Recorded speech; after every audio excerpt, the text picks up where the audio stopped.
ನಾಡಿನೊಳಗೆ ಅದ್ಭುತವಾಗಿ ಸಂಚಲನವನ್ನು ಮೂಡಿಸುವಂತ ಶಿವಯೋಗಿ ಯಾರಾದ್ರೂ ಇದ್ದರೆ ಅದು ಅಭಿನವ ಕರಿಬಸವ ಶಿವಾಚಾರ್ಯ ಮಹಾಸ್ವಾಮಿ. ಕೇವಲ 19 ವಯಸ್ಸಿನೊಳಗ ಈ ನಾಡಿಗೆ ನಾನು ಹೋಳಿಗೆಗಾಗಿ ದಕ್ಷಿಣೆಗಾಗಿ ಜೋಳಿಗೆಯನ್ನು ಹಿಡಿದು ಬರೋದಿಲ್ಲ, ನಿಮ್ಮ ಮಕ್ಕಳು ಮಾಡುವಂತ ಕೆಟ್ಟ ಚಟಗಳನ್ನು ನನ್ನ ಜೋಳಿಗೆಗೆ ಹಾಕಿ ಅಂತ ಬಂದಂತ ಮೊಟ್ಟ ಮೊದಲ ಶಿವಯೋಗಿ ಯಾರಾದ್ರೂ ಅಭಿನವ ಕರಿಬಸವ ಸ್ವಾಮಿಗಳು. ಮದ್ಯಪಾನವನ್ನ ಧೂಮಪಾನವನ್ನ ಸಂಪೂರ್ಣವಾಗಿ ಬಿಡ್ತೀನಂತೇಳಿ ಪಾದಕ್ಕೆ ಪ್ರಮಾಣ ಮಾಡುತ್ತೇನೆ.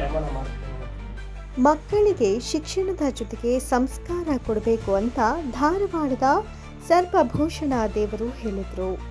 ಕೊಪ್ಪಳ ಜಿಲ್ಲೆಯ ಯಲಬುರ್ಗಾ ತಾಲೂಕಿನ ನಿಲೋಗಲ್ ಗ್ರಾಮದಲ್ಲಿ ನಿಡಶೇಸಿಯ ಅಭಿನವ ಕರಿಬಸವೇಶ್ವರ ಶಿವಾಚಾರ್ಯ ಮಹಾಸ್ವಾಮಿಗಳ ನೇತೃತ್ವದಲ್ಲಿ ಜರುಗಿದ ಸದ್ಭಕ್ತರಿಗೊಂದು ಸದ್ಭಾವನಾ ಯಾತ್ರೆ ಮತ್ತು ಆಧ್ಯಾತ್ಮಿಕ ಪ್ರವಚನವನ್ನುದ್ದೇಶಿಸಿ ಮಾತನಾಡಿದ ಅವರು, ದೇಶಕ್ಕೆ ಸತ್ಪ್ರಜೆಗಳನ್ನು ನೀಡುವ ಗುರುತರ ಜವಾಬ್ದಾರಿ ತಂದೆ ತಾಯಿಯದ್ದಾಗಿದೆ. ಮುತ್ತು ರತ್ನ ವಜ್ರ ವೈಡೂರ್ಯಗಳಿಗಿಂತ ಮಿಗಿಲಾದದ್ದು ನಮ್ಮ ಮಕ್ಕಳಿಗೆ ನಿಜವಾದ ಸಂಪತ್ತು ಸಂಸ್ಕಾರ ಅತ್ಯವಶ್ಯ. ಜೀವನದಲ್ಲಿ ತಂದೆ ತಾಯಿಗಳು ಬಾಲ್ಯದಲ್ಲಿ ಮಕ್ಕಳಿಗೆ ಯಾವುದೇ ರೀತಿ ತೊಂದರೆಯಾಗದಂತೆ ನೋಡಿಕೊಂಡು ನಿಮ್ಮನ್ನ ದೊಡ್ಡವರನ್ನಾಗಿ ಮಾಡ್ತಾರೆ. ನಿಜವೂ ದೊಡ್ಡವರಾದ ಮೇಲೆ ತಂದೆ ತಾಯಿಗಳನ್ನು ಕಡೆಗಣಿಸಿ ವೃದ್ಧಾಶ್ರಮಕ್ಕೆ ತಳ್ಳುವುದು ಇದೇನಾ ನಿಮ್ಮ ಸಂಸ್ಕೃತಿ ಅಂತ ಪ್ರಶ್ನಿಸಿದ್ರು. ದುಶ್ಚಟಗಳ ವಿರುದ್ಧ ನಾವು ಜೋಳಿಗೆಯನ್ನು ಹಿಡಿದು ಬರಾಕತ್ತೀವಿ ಅಂತಂದ್ರೆ 15 ಹಳ್ಳಿನೂ ಕೂಡ ದಾಟಿ ಬಂದು ನಾವು 14 ಹಳ್ಳಿ ದಾಟಿ 15ನೇ ಹಳ್ಳಿಗೆ ಬರಾಕತ್ತೀವಿ ಅಂತಂದ್ರೆ ಮೂಲ ಕಾರಣ ಅಂತಂದ್ರೆ ನಾವು ಸಮಾಜಕ್ಕೆ ಒಳ್ಳೆದೇ ಮಾಡಾಕತ್ತೀವಿ, ಸಮಾಜಕ್ಕೆ ಒಳ್ಳೇದೇ ಮಾಡಾಕತ್ತೀವಿ, ಸಮಾಜಕ್ಕೆ ನಾವು ಒಳ್ಳೆ ಸಂದೇಶವನ್ನು ಕೊಡಾಕತ್ತೀವಿ ಅನ್ನೋ ಕಾರಣದಿಂದ 14 ಹಳ್ಳಿ ಮುಗಿದು 15ನೇ ಹಳ್ಳಿವರೆಗೂ ನಾವು ಪಾದಯಾತ್ರೆ ಮೂಲಕ ಬಂದೀವಿ ಅನ್ನೋದು ಕಾರಣ ಆಗ್ತದ. ಇಲ್ಲ ಅಂದಿದ್ರೆ ನಾವೇನೋ ಸ್ವಾರ್ಥಕ್ಕಾಗಿ ಮಠವನ್ನು ಕಟ್ಟುವುದಕ್ಕಾಗಿ ಅಥವಾ ಇನ್ಯಾವುದಕ್ಕಾಗಿ ನಾವೇನಾದ್ರೂ ಜೋಳಿಗೆ ಹಿಡ್ಕೊಂಡು ಬಂದಿದ್ವಿ ಅಂದ್ರೆ 14 ಹಳ್ಳಿ ಅಲ್ಲ 3 ಹಳ್ಳಿಗೆ ನಾವು ಮಠ ನೋಡ್ಬೇಕಾಗಿತ್ತು. ಹೌದಲ್ಲ? ನನ್ನ ಮಠ ನಿಂತದಪ್ಪ ಕಲ್ಲು ಬೇಕಾಗ್ಯವಂತ ನಾವು ಜೋಳಿಗೆ ತಂದಿಲ್ಲ. ನನ್ನ ಮಠದೊಳಗೆ ದಾಸೋಹ ನಿಂತದ ನನಗೆ ಅಕ್ಕಿ ಕೊಡಿಸುವಂತ ಜೋಳಿಗೆ ತಂದಿಲ್ಲ. ನನ್ನ ಮಠದೊಳಗೆ ಇಂಥದಿಲ್ಲಪ್ಪ ನನಗೊಂದಿಷ್ಟು ಧನ ಸಹಾಯ ಮಾಡ್ರಿ ಅಂತ ನಾವು ಬಂದಿಲ್ಲ. ನನ್ನ ಮಠದೊಳಗೆ ಎಲ್ಲಾ ಸಂಪತ್ತು ಅಂತಕ್ಕಂಥ ಭಕ್ತರು ನನಗೆ ಕೊಟ್ಟಾರ.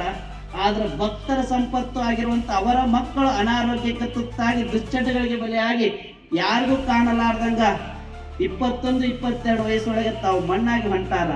ತಂದೆ ತಾಯಿ ಎಷ್ಟೋ ಕನಸು ಕಟ್ಕೊಂಡು ಅವ್ರು ಬದುಕನ್ನು ಕಟ್ಟಿರ್ತಾರೆ. ಕೊನೆಗಾಲಕ್ಕೆ ಚಟಗಳಿಗೆ ಬಲಿಯಾಗಿ ಅವ್ರ ಮಕ್ಕಳು ಸತ್ತೋದ ಮೇಲೆ ತಂದೆ ತಾಯಿಗಳು ಕಣ್ಣೀರು ಹಾಕಕತ್ತಾರ. ಹಾಗಾಗಿ ಅವರೆಲ್ಲ ಕಣ್ಣೀರು ಹಾಕುವಂತ ಸಂದರ್ಭದಾಗ ನಾನು ಮಠದೊಳಗೆ ಕೂತ್ಕೊಂಡೆ ಅಂದ್ರೆ ಯಾರೂ ಕೂಡ ನನಗೆ ಸ್ವಾಮಿ ಅನ್ನೋದಿಲ್ಲ. ಹಾಗಾಗಿ ನಾನು ಮಠದ ಒಡೆಯನೆಲ್ಲ ಸಮಾಜದ ನಿಷ್ಠಾವಂತ ಸೇವಕಾಗಿ ಸಮಾಜವನ್ನು ತಿದ್ದಬೇಕಂತೇಳಿ ಕೇವಲ 19 ವಯಸ್ಸಿನೊಳಗೆ ಧರ್ಮದ ಜೋಳಿಗೆ ಹಿಡಿದು ದುಶ್ಚಟಗಳನ್ನ ಕೇಳಕ್ಕೆ ಬಂದಾರ. ಆದ್ದರಿಂದ ಮಕ್ಕಳು ಯುವಕರು ವ್ಯಸನಗಳಿಗೆ ಬಲಿಯಾಗಬಾರದೆಂದು ನಿಡಶೇಸಿಯ ಅಭಿನವ ಕರಿಬಸವೇಶ್ವರ ಶಿವಾಚಾರ್ಯ ಮಹಾಸ್ವಾಮೀಜಿಯವರು ಒಂದು ಸಂಕಲ್ಪ ಮಾಡಿ ಈ ವರ್ಷ 50 ಗ್ರಾಮಗಳಲ್ಲಿ ಪ್ರತಿದಿನ ರಾತ್ರಿ ಪ್ರವಚನ ಕಾರ್ಯಕ್ರಮ ಮತ್ತು ಬೆಳಿಗ್ಗೆ ಪ್ರತಿ ಮನೆಗೆ ತೆರಳಿ ಜೋಳಿಗೆ ಹಿಡಿದು ದುಶ್ಚಟಗಳನ್ನು ಜೋಳಿಗೆಗೆ ಹಾಕಿಸಿಕೊಂಡು ಪ್ರಮಾಣ ಮಾಡಿಸಿಕೊಳ್ಳಲು ನಿರ್ಧಾರ ಮಾಡಿದ್ದಾರೆ. ನಿಲೋಗಲ್ ಗ್ರಾಮದಲ್ಲಿ ಇದು 15ನೇ ಸದ್ಭಾವನಾ ಯಾತ್ರೆಯಾಗಿದೆ. ಕಳೆದ 14 ಗ್ರಾಮಗಳಲ್ಲಿ ಅದೆಷ್ಟೋ ಜನರು ದುಶ್ಚಟಗಳನ್ನು ಬಿಟ್ಟಿದ್ದಾರೆ.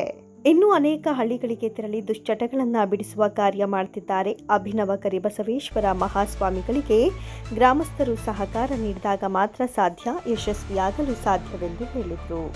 ನಿಡಶೇಸಿಯ ಅಭಿನವ ಕರಿಬಸವೇಶ್ವರ ಶಿವಾಚಾರ್ಯ ಮಹಾಸ್ವಾಮಿಗಳು ಜೋಳಿಗೆ ಹಿಡಿದು ಪ್ರತಿ ಮನೆಗೆ ತೆರಳಿ ದುಶ್ಚಟಗಳಾದ ತಂಬಾಕು, ಗುಟ್ಕಾ, ಸಿಗರೇಟ್, ಮದ್ಯಪಾನ ಯಾವುದಾದರೂ ಚಟ ಮಾಡುತ್ತಿದ್ರೆ ನಿಜ ಹೇಳಿ ಅಂತ ಭಕ್ತರನ್ನ ಕೇಳಿದಾಗ ಅನೇಕ ಜನರು ಪ್ರಮಾಣ ಮಾಡಿ ಜೋಳಿಗೆಗೆ ಹಾಕಿ ಇಂದಿನಿಂದ ನಾನು ಧೂಮಪಾನ ಮದ್ಯಪಾನ ಮಾಡೋದಿಲ್ಲವೆಂದು ಪ್ರಮಾಣ ಮಾಡಿ ದುಶ್ಚಟಗಳನ್ನು ಭಕ್ತರು ಜೋಳಿಗೆಗೆ ಹಾಕಿದರು.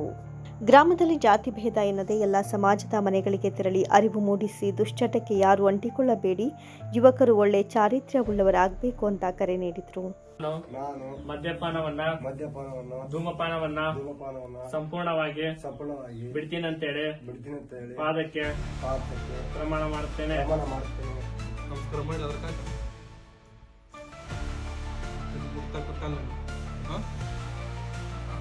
ನಿಲೋಗಲ್ ಗ್ರಾಮಸ್ಥರು ಶ್ರೀಗಳ ಕಾರ್ಯಕ್ಕೆ ಮೆಚ್ಚುಗೆಯನ್ನ ವ್ಯಕ್ತಪಡಿಸಿ ಪಾದಯಾತ್ರೆಯಲ್ಲಿ ಭಾಗವಹಿಸಿ ಬೆಂಬಲಿಸಿದರು.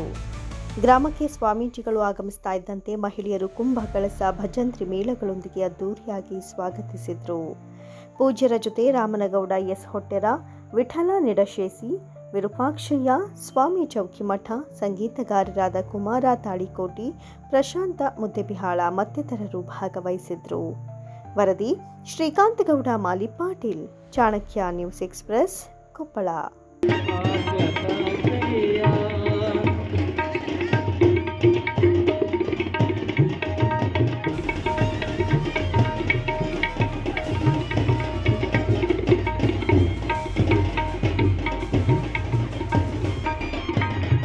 केरीशा